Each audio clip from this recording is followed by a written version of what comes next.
This message comes to you from King's Church Wirral, UK. We hope that as you listen, you will be encouraged, blessed and inspired.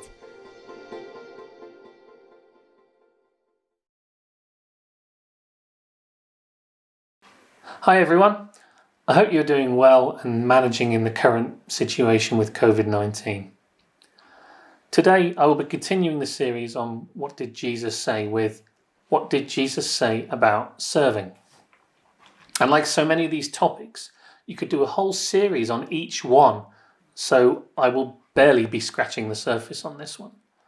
But I want to try and get the main point across about serving. The Bible itself has many stories about serving God and serving others. It says a lot about serving and servanthood because the main theme of the Bible is about the greatest servant of all, Jesus Christ. Through his life, Jesus served so many people and in the end performed the ultimate act of service. In Mark 10:45 we read, "For even the Son of Man did not come to be served, but to serve, and to give his life as a ransom for many." But apart from Mark 10:45, what else did Jesus say about serving?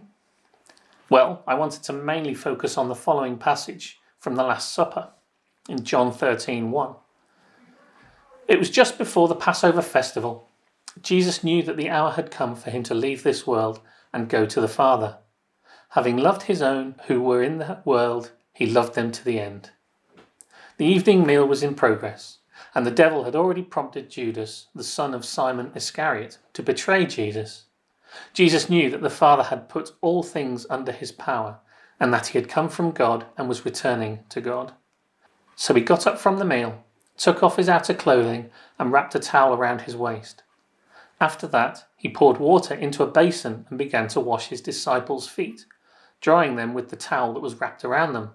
He came to Simon Peter, who said to him, "Lord, are you going to wash my feet?" Jesus replied, "You do not realize now what I am doing, but later you will understand." "No," said Peter, "you shall never wash my feet." Jesus answered, "Unless I wash you, you have no part with me." "Then, Lord," Simon Peter replied, "not just my feet, but my hands and my head as well." Jesus answered, "Those who have had a bath need only to wash their feet. Their whole body is clean, and you are clean, though not every one of you." For he knew who was going to betray him, and that was why he said not everyone was clean. When he had finished washing their feet, he put on his clothes and returned to his place. "Do you understand what I have done for you?" he asked them. "You call me teacher and Lord, and rightly so, for that is what I am. Now that I, your Lord and teacher, have washed your feet, you also should wash one another's feet. I have set you an example that you should do as I have done for you. Very truly I tell you, no servant is greater than his master, nor is a messenger greater than the one who sent him. Now you know these things, you will be blessed if you do them." So much is revealed in this one evening. So much happens in this short space of time. In the preceding passages, he reveals that he was soon to die. And in the following passages, he reveals that one of the 12 will deny him and another one will betray him. Some of the most poignant and important quotes of the whole Bible are within the following sections. So Jesus washing the disciples' feet almost feels like an interlude in a film, the calm before the storm. If it were a piece of music, it would feel like the bridge part, the section that links the middle with the end, that feels a bit different. It feels almost overshadowed by the major revelations of what's going on either side of it. But it is incredibly important. The first of his final instructions to the disciples before his arrest in the Garden of Gethsemane is about serving. And he started it not by telling, but by demonstrating to them. In the middle of the meal, without a word, he got up, prepared, and washed their feet. So what was the importance of washing feet? Well, the main way to travel anywhere in those days would have been on foot. We hear about how Roman infrastructure changed the world, including their famous roads. But Jewish people of the time were not into major road construction in the same way the Romans were. So nearly all of what the Bible calls roads would be nothing more than dusty dirt tracks by today's standards. In fact, the Hebrew word for road means a beaten, worn-out path. So everywhere you went, unless you perhaps were wealthy or a merchant, you were walking in sandals on the dirty, dusty roads of the time. This would have made your feet filthy, especially if it had been raining. This meant that washing feet before a meal was very important. We all know the famous painting by Leonardo da Vinci of the Last Supper, a long banqueting table. The setup looks very formal, like what a wedding reception would look like these days. Jesus sat in the middle, the disciples either side deep in discussion, platters of food, red wine served in glasses. We can all perhaps imagine what it would have been like to be sat at that table.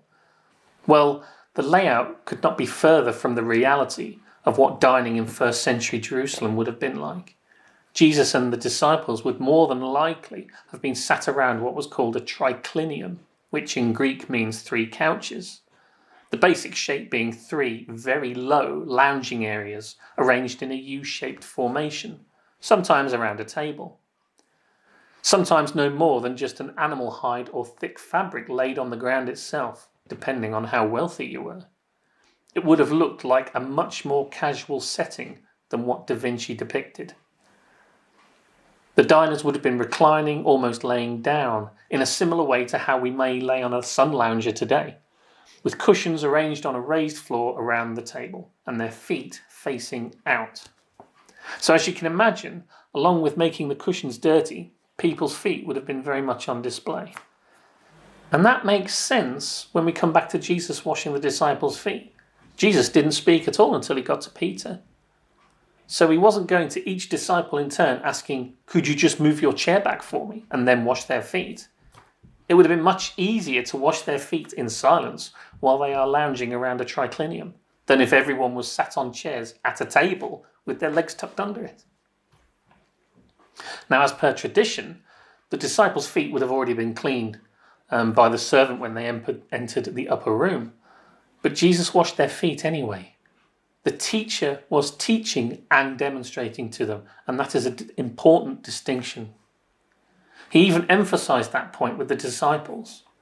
"You call me teacher and Lord, and rightly so, for that is what I am. Now that I, your Lord and teacher, have washed your feet, you also should wash one another's feet." As a teacher, why not just tell them his following sentence? "No servant is greater than his master, nor is a messenger greater than the one who sends him," and enjoy the rest of the meal? Why the demonstration and the teaching? Why not just one or the other? If you were to ask any teacher when it comes to a new way of thinking or any kind of concepts that may go against how a student thinks, then a physical demonstration has far more impact than just being told. Everybody probably remembers at least some of their time at school, and I would bet that some of those memories, the most vivid ones we have, are where we weren't just told something, we experienced it too. I can remember in detail some of the brilliant experiments from science class, some of my successes and failures in cookery, making things out of wood, metal, plastics, geography trips to new places, but I couldn't tell you in any kind of detail how the story of Macbeth goes, or remember anything about trigonometry. Why? Because of the delivery of the teaching. There was no real experience in being taught these things. It was literally, read this, then move along. The experience of this teaching never expanded beyond just words on a page. And over on the other side, demonstrating something without the guidance of the teaching just leads to confusion or just a lack of understanding. Some of the school trips that I went on, I didn't seem to have any purpose. So while I enjoyed the experience, I didn't learn anything, and as such, I don't really remember them. If Jesus had just washed the disciples' feet without telling them why, what would they have learned? Being taught along with experiencing can be so much more engaging and impactful than just one or the other on their own. It can make the difference between being taught and learning. He was setting the example for them to follow, showing them, then telling them. The purpose of what Jesus was teaching and demonstrating to them was that everyone should serve. He showed them as their Lord. He told them as their teacher. John includes this sentence in the middle of the passage. Jesus knew that the Father had put all things under his power and that he had come from God and was returning to God. Jesus was so settled in who he was that it was not despite his position, but because of his position that he washed their feet. He taught them that true greatness in the kingdom of God consists not in position or authority, but in serving one another. By demonstrating to the disciples that if the Son of God, the King of Kings, the Lord of Lords, was willing to get down in the dirt and wash their feet, then regardless of their position, nothing should be beneath them. Jesus was the only person ever to totally practice what he preached. He led by serving. He loved by serving. Jesus lived a life of humility. So not only did Jesus demonstrate, but also importantly, he did it before telling them what he was doing. So why? Well, imagine being in their position. Imagine being sat at the table with Jesus, having witnessed all that you had witnessed in his presence, knowing all you knew about who this man was. Now imagine if the Son of God said to you, "Now I will wash your feet." A very undesirable task that in their culture would be reserved for the lowest servants. So you and every one of those 12 would more than likely have tried to stop him, not out of pride, but out of sheer humility. I do not consider myself worthy for the Son of God to be washing my feet. I should be washing his. If there was one person that deserved to be served, it was Jesus. So if he had said what he was going to do first, it would have made what Jesus was trying to teach them a lot harder. And because he did, all the disciples were stunned into silence and confusion, until he got to Peter, of course. We know Peter is a bit outspoken, a bit loud and brash, a bit headstrong, a person with something to prove. And we learn in Luke 9:46 that the disciples have been arguing among each other about who was the greatest. It's a good bet that Peter was right in the middle of those arguments. Even though Jesus had dealt with it at the time, Peter was probably still looking for opportunities to prove himself greater than the others. So it came to Peter's turn for Jesus to wash his feet. Peter was seriously against this. And even after Jesus calmly says he would understand what he was doing, Peter, showing his conflicting nature, flat out says, "No, you shall never wash my feet." And again, Jesus responds, but this time almost chiding Peter. "Unless I wash you, you have no part with me." So Peter, maybe seeing an opportunity, asks that his head and hands be washed too, as though being cleansed further than the others would maybe show him as a little bit greater.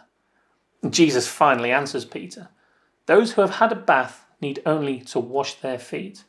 Their whole body is clean, and you are clean." So, not only saying to Peter that everyone is an equal and gets treated the same, he was metaphorically saying that those who are already spiritually purified, who already follow him, only need refreshing and maintaining, cleaning the dirt of the world from them. This tempered Peter's competitive ambitions, but also allowed him to be accepting of Jesus' humility and love.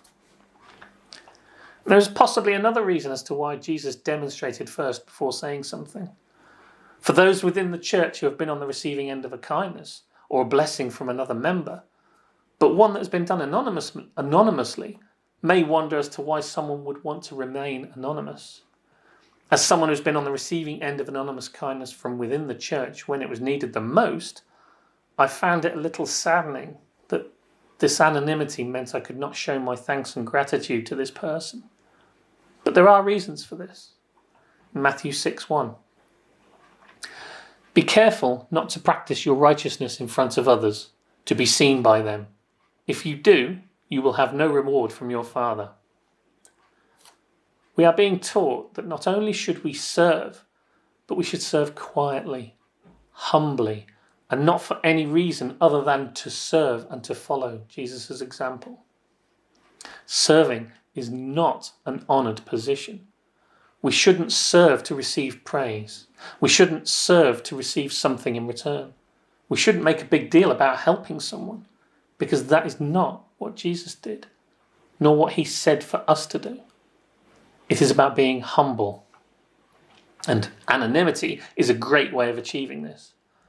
But why is it important? Well, because I had no one to thank for the kindness we received. I had no one to credit for the help. God gets the thanks for it. Because without God, we would not have received the kindness. So it's only right that God gets the thanks. By being anonymous, the credit was not taken away from him. Serving does not earn a place at Jesus' side. We cannot buy salvation with good deeds, but serving others will earn us rewards from him. It shows our commitment to him. Christ got down and washed the disciples' feet in silence. He was prepared to serve by doing the lowest job. And unless we consider ourselves above Christ, we should be prepared to do the same, even if it's something we don't want to do or something we may consider beneath us. He led by serving. He loved by serving. He lived a life of humility. And you know what? Sometimes we may not even get a thank you in return. And that's okay. By honouring him and doing his will, God in turn will bless us and provide our rewards. Now, I usually like to include some non-biblical references of people through our history who have significant relevance to the subject. I could have brought up people like Florence Nightingale or Mother Teresa and some of the great deeds they did, two amazing Christians whose priorities were to serve those in most need.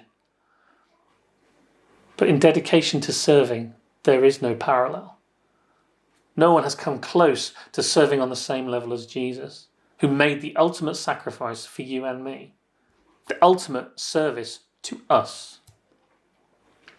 None of us could reach the level of service that Jesus did, but what is important is that we do our best to walk in his footsteps. Serving essentially comes down to giving something you have to someone else, whether it be money, resources, skills, or time. Everyone can serve in one form or another, but they all require effort. They all require a sacrifice of something, even if it's a small one. Something that may seem a small sacrifice to you, something as small as just giving someone some of your time and being a shoulder to cry on could mean so much to the person who receives that time. Colin touched on this a couple of weeks ago. Everyone in the world only has 24 hours in a day, and you can never make more time. Time is one of the most powerful and precious things we can use to serve, but time is something we all have the ability to give someone. To approach this, we first need to answer some challenging questions to ourselves and deal with the answers. What if we were asked help by someone?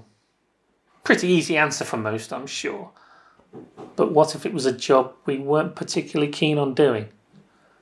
Is there anything we would consider beneath us? What would our reactions be? Now then, what if God asks us to help that someone? What if God asks us to do that something we weren't keen on doing? If God asked us, would we consider it beneath us? What would our reactions be then? To be followers of Jesus, our reactions should be the same. It is God's desire for us to help others. It's right there in the Bible, many times. Okay, so what if someone asked for help who wasn't particularly grateful for the help?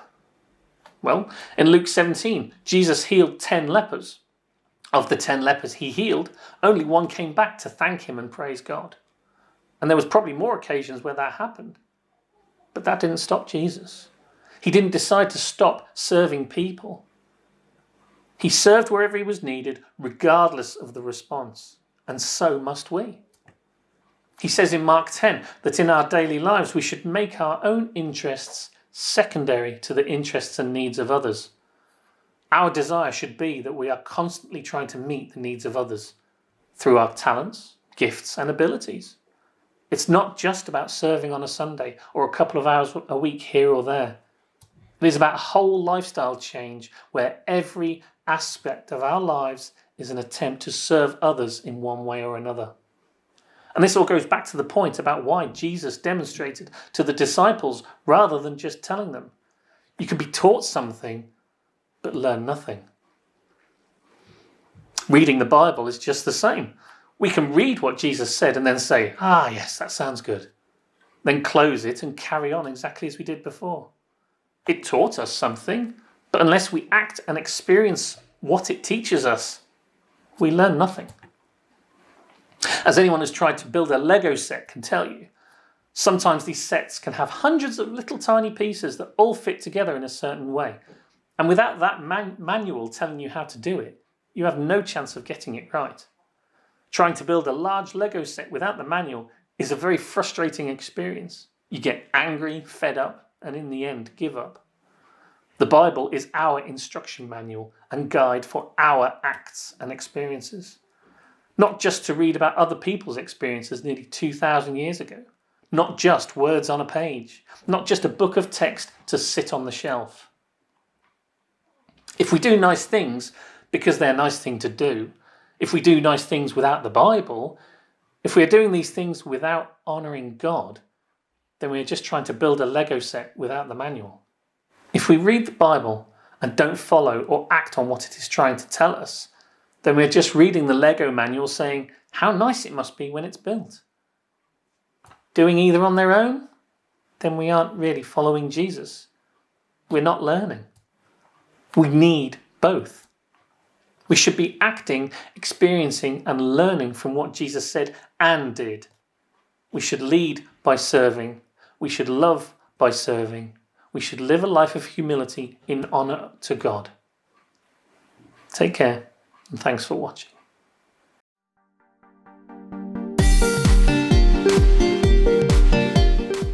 We hope that you've been blessed by this message. If you have any questions or comments, please contact us at www.kingschurchwirral.co.uk.